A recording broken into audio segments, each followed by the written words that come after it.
나이다. 아멘. 할렐루야. 자, 주님의 은혜와 평강이 여러분과 함께하기를 축복합니다. 자, 우리 옆에 한번 인사 나누실까요? 사랑합니다. 축복합니다. 예, 여러분, 우리 사람에게는 많은 만남이 있죠. 수많은 사람들과의 만남을 우리는 지금까지 겪어왔고, 그리고 앞으로도 정말 수많은 사람들과 만남을 가게 될 것입니다. 그 만남이 얼마나 중요한지에 대해서는 더 말씀드리지 않아도, 사실 강조하지 않아도 여러분이 익히 잘 알고 계시리라 생각합니다. 유행가 가사 중에 노사연 씨가 부른 만남이라고 하는 노래 아시죠? 우리 만남은 우연이 아니야. 예, 노래하고 싶지만 찬송가가 아니라서 찬송가인 줄 알았어요. 근데 우리 만남은 우연이 아니야. 이 노사연 씨가 신앙인이에요. 신앙인인데 그녀는 이 신앙인으로서 사람들에게 이 노래를 만들고 또 부르면서 사람들이 자신에게 하나님께서 하신 말씀을 사람들에게 이렇게 얘기를 하더라고요. 이 노래를 부를 때 하나님이 주시는 메시지와 음성이 있었대요. 가장 중요한 만남을 가져라. 가장 중요한 만남. 나를 인격적으로 만나라. 그리고 그 만남의 기쁨을 이웃들에게 전해라. 이것이 이제 노사연 씨가 신앙인으로서 하나님께 받은 메시지, 음성이었어요.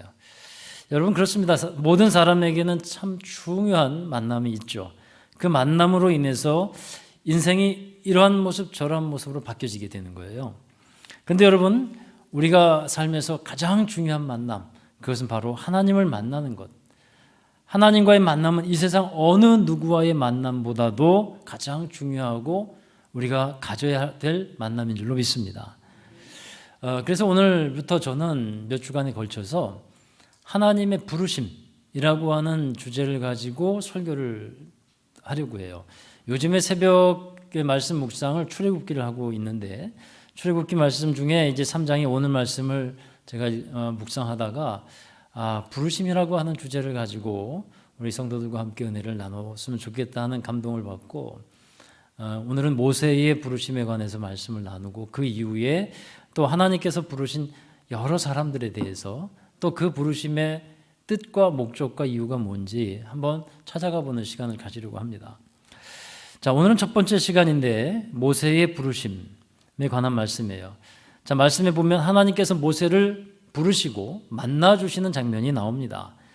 자, 모세는 여러분 잘 아시겠습니다만 40년 동안 애굽의 왕자로서, 이집트죠, 이집트의 왕자로서 삶을 살아갔어요. 그러다가 자기의 혈기를 참지 못한 것이 계기가 되어가지고 그 왕자로서의 그 부한 풍요로운 생활을 끝내게 됩니다. 애굽의 왕자의 생활을 하던 중에 한 애굽 사람이 히브리인 노예를 때리는 것을 보고, 자기 동족을 때리는 것을 보고 참지 못해서 그 애굽인을 쳐서 죽이고 또 모래에 파묻게 되죠. 근데 그 일이 발각이 되어서 이제 살인자로 처벌받게 될 상황이 되니까 도망을 나오게 됐어요. 그래서 이제 미디안 광야로 나오게 되는데, 그 일이 모세에게는 인생에서 가장 좀 큰 전환점이 되는 그런 사건이었어요.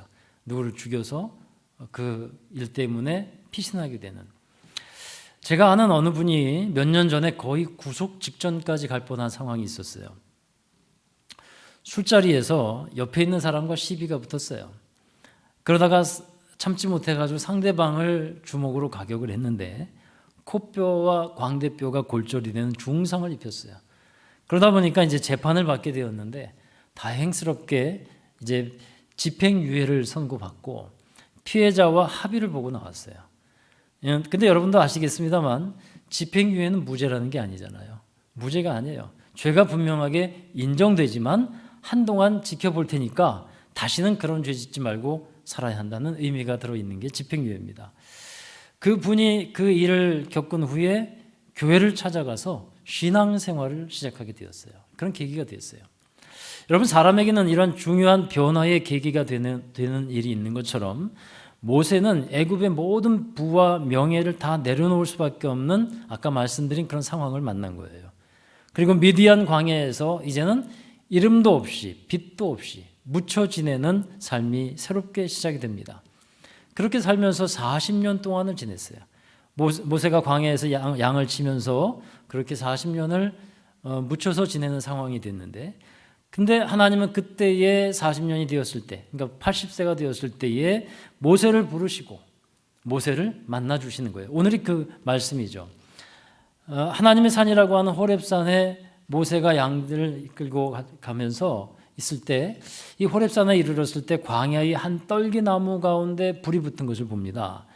근데 가까이 가서 보니까 그 떨기나무가 불이 붙었으나 타지를 않아요. 그래서 이상하다 여기고 있는 차에 하나님께서 그 모세에게 나타나게 되죠. 그래서 하나님께서 모세에게 나타나셔서 하시는 말씀이 뭐냐면, 나는 아브라함의 하나님, 이삭의 하나님, 야곱의 하나님이라. 모세가 그 말씀을 듣고 하나님인 걸 알고 하나님 뵙기를 두려워했다고 했어요. 근데 하나님께서는 계속해서 모세를 부르신 이유를 말씀해 줍니다. 즉 모세를 애굽에 있는 내 백성, 이스라엘 백성들에게 보내실 것인데, 하나님의 계획은 그들을 건져내고 또 인도하여서 약속하신 땅으로 들여보내시겠다. 이런 계획을 말씀하시죠. 그 일에 모세를 사용하시겠다. 이렇게 모세를 부르신 것이었어요. 자, 오늘 저는 여러분과 이 하나님의 부르심과 만남에 대해서 말씀을 나누려 하는데, 먼저 오늘 말씀을 통해서 우리가 깨달아야 하는 것은요, 우리를 향한 또 나를 향한 하나님의 계획과 뜻이 분명히 있다라는 사실입니다. 여러분, 말씀해 보면 모세가 양떼를 이끌고서 호렙산으로 나아갔다고 말씀하고 있는데, 실제는 그 모든 것들도 하나님의 계획하심과 인도하심 속에 있었다라는 것이에요. 모세가 태어났을 때에도 바로 왕이 이 유아들을 죽이려고 했던 그런 사건이 있었죠. 그 죽음의 위기를 하나님께서는 넘어가게 하시고, 모세를 아기였을 때 갈대 상자에 넣어서 바로의 공주의 품에 안기게 하셨어요. 그리고 어머니가 유모가 돼가지고 기르게 하셨고, 애굽의 왕자로서 삶을 살아가게 하신 것도 다 하나님의 계획과 준비 속에서 이루어진 일이었다라는 것입니다. 또 이스라엘 백성들이 이제 애굽에서 400년간의 노예 생활을 하게 되었는데, 이렇게 고된 노동 생활을 하게 하신 것도 하나님의 계획 속에 사실 들어가 있는 것이었어요. 그것을 우리는 인정해야 돼요. 창세기 15장 13절의 말씀을 한번 보십시다. 함께 있습니다. 여호와께서 아브라함에게 이르시되 너는 반드시 알라. 내 자손이 이방에서 객이 되어 그들을 섬기겠고 그들은 400년 동안 내 자손을 괴롭히리니. 또 그 이어서 16절의 말씀, 내 자손은 4대 만에 이 땅으로 돌아오리니 이는 아모리 족속의 죄악이 아직 가득 차지 아니함이니라 하시더니. 그러니까 창세기에서 이미 아브라함에게 하나님이 말씀하시기를 이스라엘 백성들이 애굽에서 이방에서 객이 될 것이다. 400년 동안 종살이를 하게 될 것이라는 것을 말씀했다는 거예요. 그리고 때가 되면 다시 이 땅으로, 곧 가나안 땅으로 돌아오게 될 것이라는 겁니다. 그때가 되면 그때가 되었을 때 하나님께서 모세를 준비시키셨다는 거예요. 그리고 이제 보낼 때가 되니까 모세를 부르셔서 보내게 되시는 겁니다. 여러분, 이것을 통해서 우리가 무엇을 알 수 있겠습니까?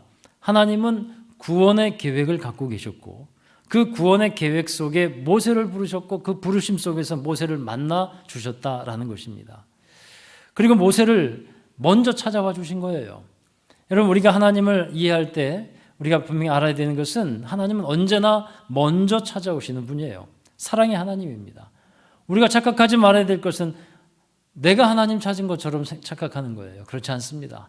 하나님이 부르셨기 때문에 우리가 하나님 앞에 나온 것입니다. 그래서 하나님은 우리를 먼저 사랑하셨다라고 요한 1서에 기록되어 있죠. 하나님이 우리를 사랑하시니까 우리를 구원의 땅으로, 구원의 은혜로 이끄시고 부르셨다는 거예요. 여러분, 무신론자들이 있죠. 아무것도 믿지 않는 사람들이에요.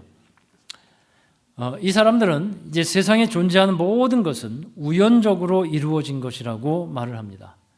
어떤 시간 속에서 한 물질이 우연히 결합해서 그래서 지금 존재하는 것들이 생겨났다는 거예요. 이게 무신론자들의 이제 어떤 가치관입니다. 그런데 우리는 모든 일들을 하나님의 계획 속에 인도하심이 있다라는 것으로 우리는 인정하고 믿어야 하는 겁니다.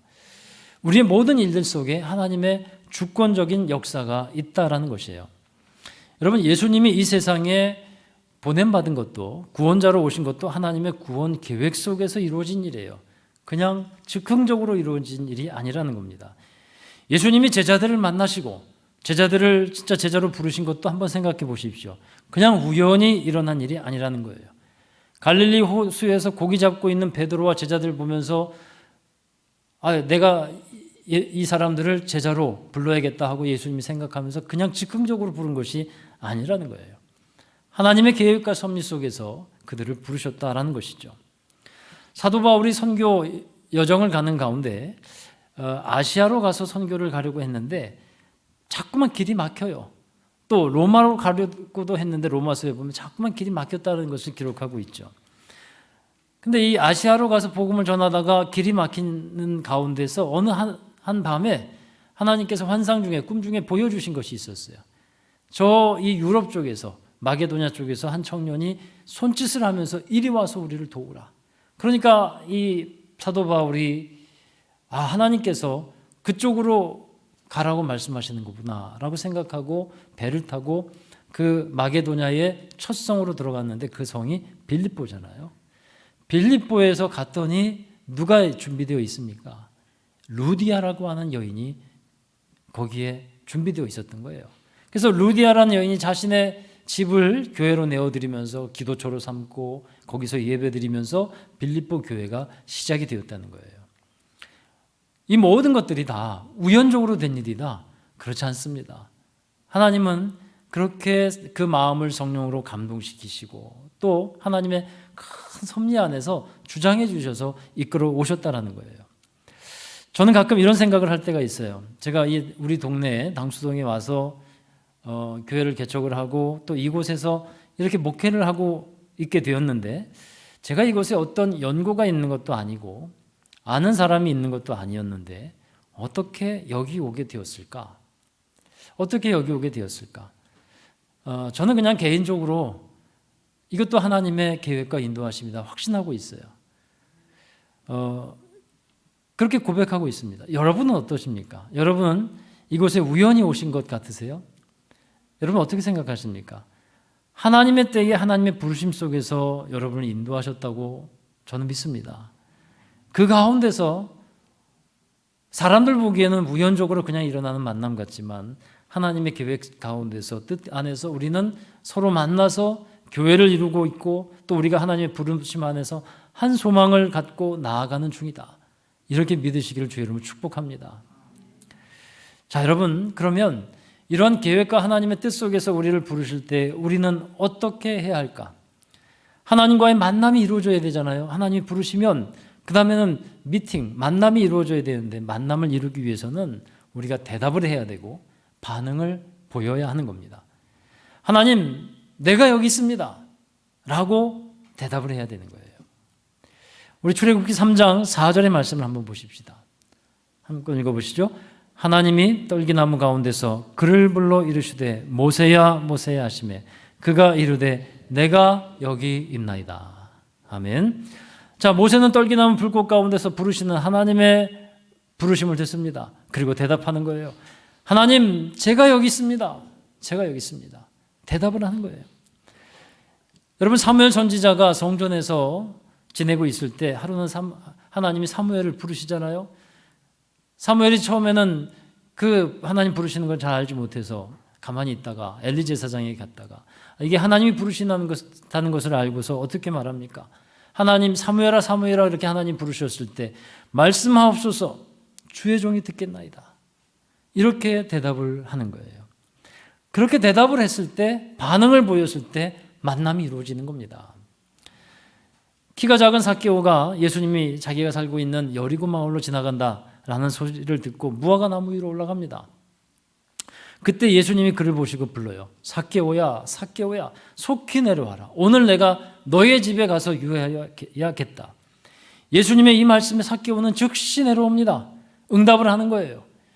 예수님을 자기 집으로 영접하여 드립니다.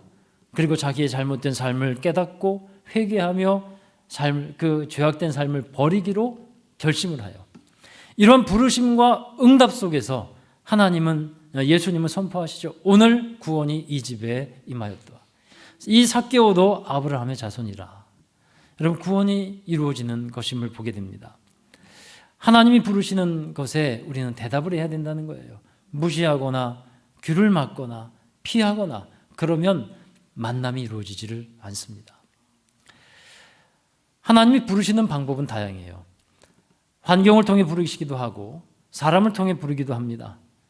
어떤 분들은 여기 교회 나오실 때 누군가의 전도를 받고 교회를 이제 신앙생활을 처음 가지신 분도 있을 것이에요.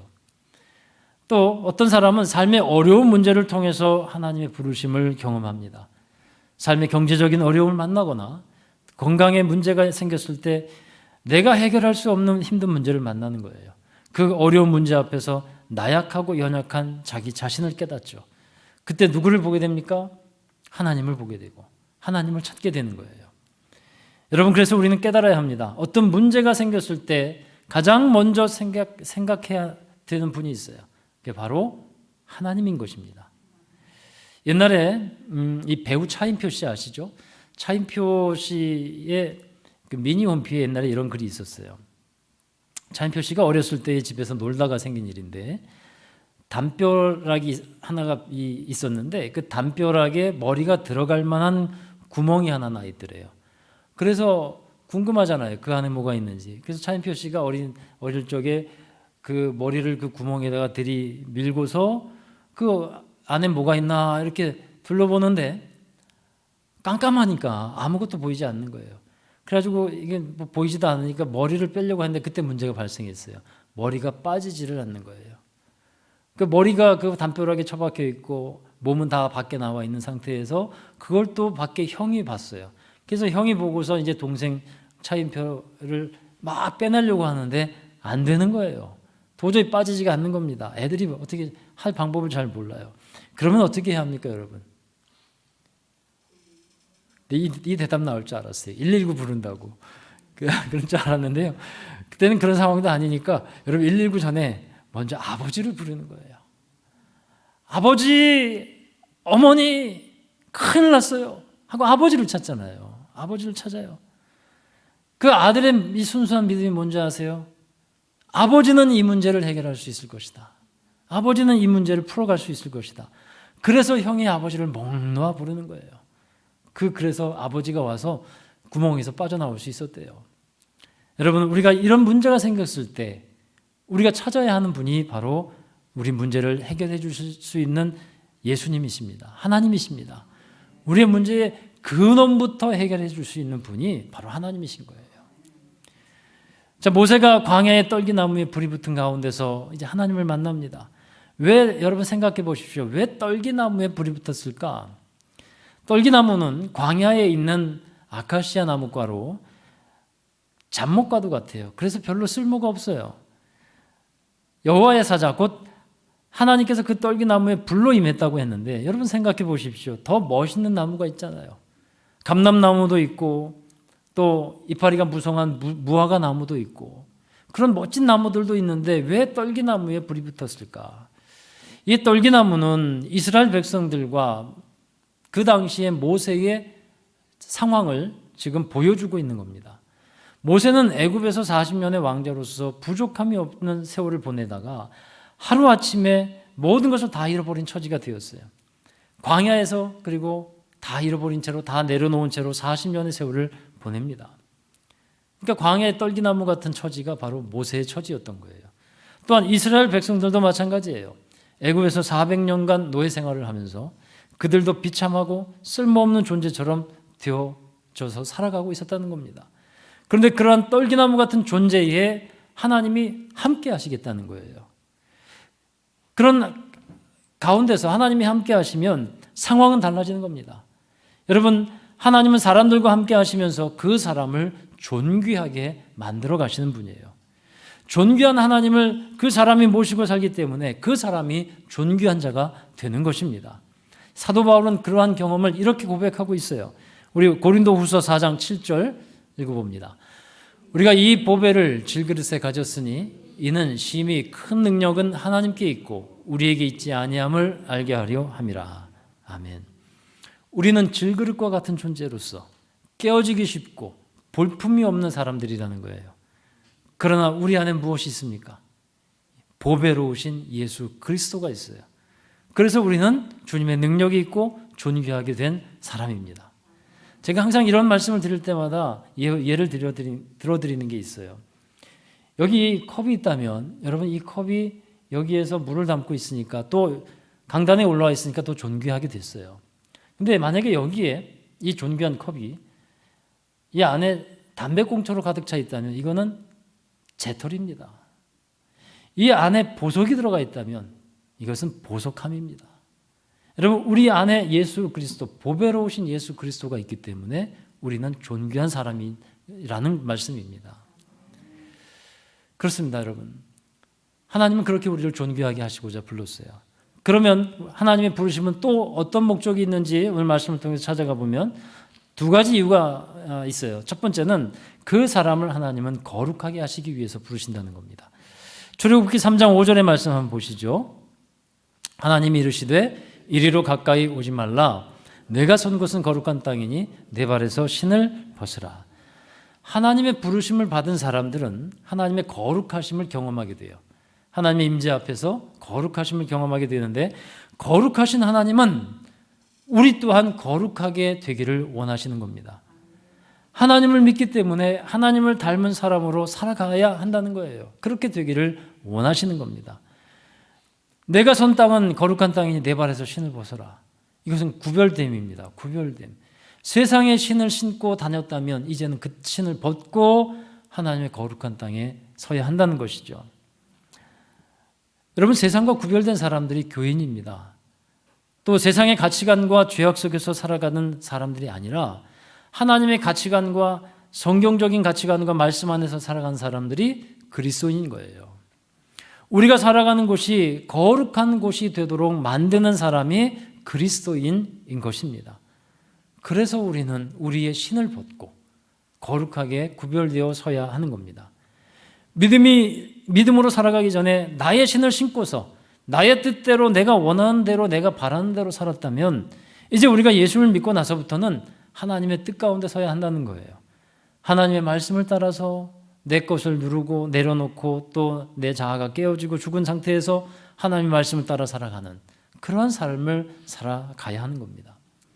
로마서 10장 15절의 말씀 한번 보실까요? 보내심을 받지 아니하였으면 어찌 전파하리요? 기록된 바 아름답도다. 좋은 소식을 전하는 자들의 발이함과 같으니라. 복음을 전하는 발을 아름다운 발이라고 말씀하고 있잖아요. 왜 하나님 보시기에 이 발이 아름답습니까? 그 발이 하나님의 거룩함을 드러내는 곳에 서 있게 되기 때문에 그래요. 여러분이 살아가는 곳을 거룩하게 만드는 삶이 되시기를 바랍니다. 가정을 거룩하게 하시고 여러분의 일터를 거룩하게 하시고 여러분이 만나는 사람을 거룩한 영향력을 끼쳐가는 거예요. 그것이 하나님께서 우리를 부르신 정말 중요한 목적입니다. 여러분이 거룩한 예배자가 되는 것도 하나님의 큰 기쁨이 있는 것입니다. 자, 여러분 또한 두 번째로 하나님은 거룩하게 된 이들에게 사명을 허락해 주셔요. 하나님이 사람들을 부르신 이유는 크게 두 가지예요. 첫 번째 불러도 거룩함, 이건 구원에 관계된 것이고 두 번째는 사명으로의 부르심이에요. 오늘 읽은 말씀에서도 보면 하나님이 모세에게 사명을 주시는 것을 볼 수 있습니다. 앞으로 하나님께 부름받은 여러 사람들을 함께 이제 말씀을 볼 텐데 그 사람들 모두 사명이 없는 사람이 하나도 없어요. 부름받은 모든 사람들에게는 하나님께서 사명을 주셔요. 여러분에게도 하나님께서 부르셨기 때문에 하나님은 여러분들에게도 사명을 주시는 거예요. 그게 뭐 드러나기도 하고 안 드러나기도 하고 직분이 되기도 하고 안 되기도 하고 크기도 하고 작기도 하고 이런 모습으로 나타나지만 모든 부름받은 사람들에게는 다 사명이 있는 것입니다. 여러분 하나님은 그러니까 모세가 받은 사명은 뭡니까? 한마디로 이스라엘 백성들을 애굽에서 이끌어내어서 하나님이 인도하시는 곳인 가나안 땅으로 가게 하라는 거예요. 그러한 하나님의 구원 계획 가운데서 모세를 부르시는 겁니다. 여러분 하나님은 일을 행하실 때 사람을 통해서 일을 하시는 줄로 믿습니다. 그 사람과 함께 하셔서 하나님의 비전을 주시고 꿈을 주시고 뜻을 주시는 거예요. 하나님의 마음을 주시는 거예요. 그리고 하나님의 마음을 갖고 하나님의 비전을 바라보는 사람에게 하나님은 하나님의 능력과 지혜를 부어주십니다. 그래서 그 뜻과 비전을 감당할 수 있게 하시는 거예요. 여러분, 그러면 그 사람의 인생은요, 정말 값지고 더할 나위 없이 귀한 것이 되는 줄로 믿습니다. 사랑하는 여러분, 저는 오늘 모세를 부르시는 하나님을 통해서 한 가지 바람을 갖고 말씀을 전했어요. 모세를 부르신 하나님은 여러분도 불렀다는 겁니다. 지금 여러분도 부르셔서 여기에 계시는 것입니다. 함께 예배드리는 모든 분들이 믿고 확신해야 되는 것은 내가 하나님의 부르심 속에 있구나. 그러면 이제 우리는 응답해야 하는 겁니다. 네, 하나님, 제가 여기 있습니다. 이렇게 응답하시기를 주의 이름으로 축복합니다. 저희 교회가 처음에 16년 전에 개척을 해서 세워졌을 때 교회 이름이 소명교회였어요. 소명. 그 소명이라고 하는 이름의 뜻이 뭡니까? 하나님의 부르심이라고 하는 뜻이에요. 저는 부르심이라고 하는 강렬한 그런 메시지와 감동을 사실 갖고 있었어요. 왜냐하면 제가 하나님의 종으로 부름받은 것이 저에게도 굉장히 드라마틱한 일이었거든요. 처음에는 하나님의 부르심을 제가 흔쾌히 하나님, 제가 여기 있습니다 라고 대답하지를 못했어요. 그런데 나중에 깨달았어요. 하나님의 부르심이 얼마나 좋은 것이고 내게 복이 되는 것인지 그때 나중에 깨달았어요. 그러면서 하나님은 모든 사람을 구원으로 부르신다. 하나님은 은혜로 모든 사람을 부르신다. 그래서 이름을 소명교회로 지었는데 나중에 왜 제자로 교회로 이름을 바꿨냐 하면 기도하는 중에 하나님이 왜 부르셨는가, 이거에 대한 또 명쾌한 응답이 있었어요. 하나님께서 저에게 질문을 하셨어요. 왜 사람들을 부르는지 아니? 그때 저는 이렇게 대답했어요. 그거요, 제자로 부르시는 거죠. 그래서 명쾌한 이 비전을 갖고 제자로 교회로 이름을 바꾸게 되었는데, 제자로 부르신 하나님, 그 부르심이 이 제자라는 이름에 부르심의 의미가 들어 있습니다. 그러니까 여러분, 제가 오늘 말씀을 준비하면서 이 하나만 갖고 여러분이 이 성전을 나섰으면 좋겠다는 마음을 가져요. 뭐냐면 나는 하나님의 부르심 가운데 있다. 하나님께서 나를 지명하여 부르셨고 또 하나님께서 나를 세상에 거룩한 존재로 살게 하신다. 이 사실을 믿고 하나님의 능력의 손에 붙들려 살아가는 여러분 삶이 되기를 주의 이름으로 축복합니다. 우리 함께 찬양하면서 우리 마음과 또 결단을 하나님께 올려드리도록 하겠습니다. 오늘 함께 결단하며 부르실 찬양은 하나님께서는 우리의 만남을 계획해 놓으셨네 라는 찬양입니다. 자, 우리 주신 말씀 생각하시면서 함께 고백하십시다. 우리 다 함께 자리에서 일어나셔서 함께 고백하시고 찬양하겠습니다.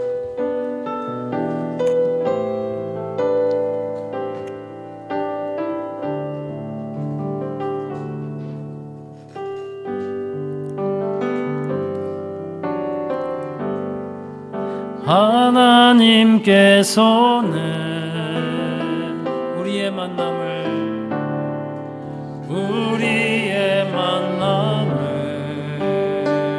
계획해 놓으셨네.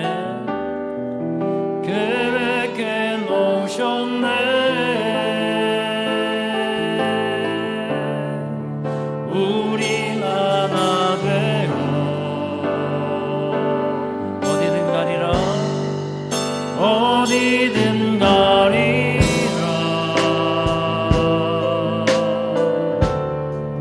주 위에 설하며 무엇이든 하리라. 당신과 함께 우리는 하나 되어 우리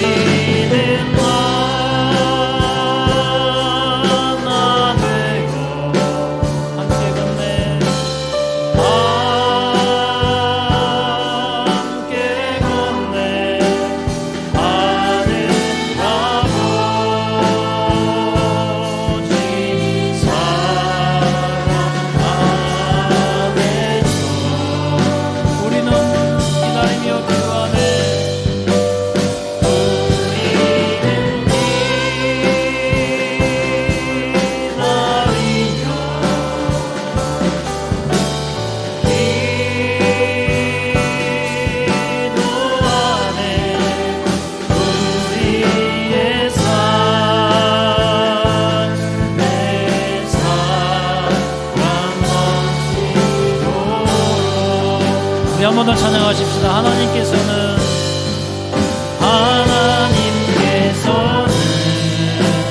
우리의 만남을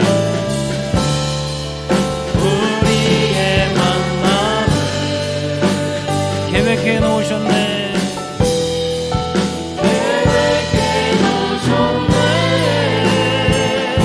우린 하나 되어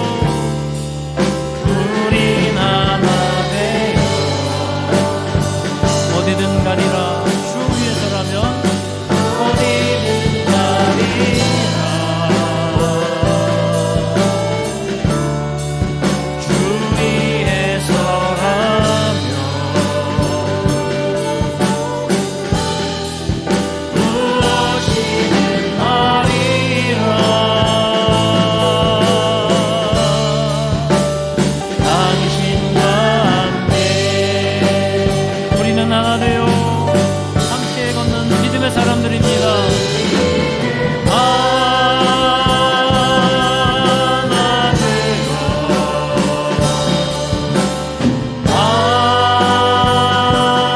함께 걷네. 하늘 아버지 사랑 안에서 우리는 기다리며 기도합니다. 우리는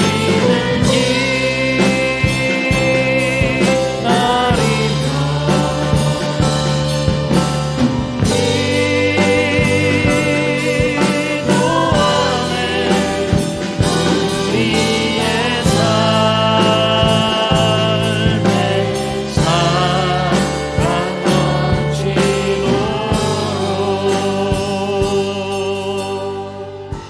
자, 우리 함께 기도하십시다. 하나님은 우리를 부르셨습니다. 우리를 하나님의 뜻 가운데, 하나님의 계획과 섭리 가운데 우리를 부르셨습니다. 부르셔서 하나님을 예배하는 자가 되게 하셨고, 하나님의 나라를 이루게 하여 주시고, 또 하나님의 사명을, 주신 사명을 감당하게 하여 주셨습니다. 우리 그 하나님께 감사와 찬양을 올려드리면서 다시 한번 우리의 부르심을 확신하고 확증하며 굳게 합시다. 나를 부르신 하나님, 내가 늘 주님 안에 거하고 주님 안에서 주님의 말씀 순종하며 주님의 뜻 가운데 있겠습니다. 함께 통성으로 기도하시면서 결단하시면서 나아가겠습니다. 기도하겠습니다. 거룩하신 아버지 하나님, 우리를 주님의 사랑과 은혜 가운데 불러주셔서 감사합니다. 하나님의 구원 계획 가운데 우리의 이름을 두고 계심을 감사드리나이다. 하나님, 내가 너를 지명하여 불렀나니 너는 내 것이라 말씀하시는 그 하나님의 부르심 속에, 하나님, 내가 여기 있나이다, 내가 여기 있사오니 주님 나를 기억하여 주시옵소서.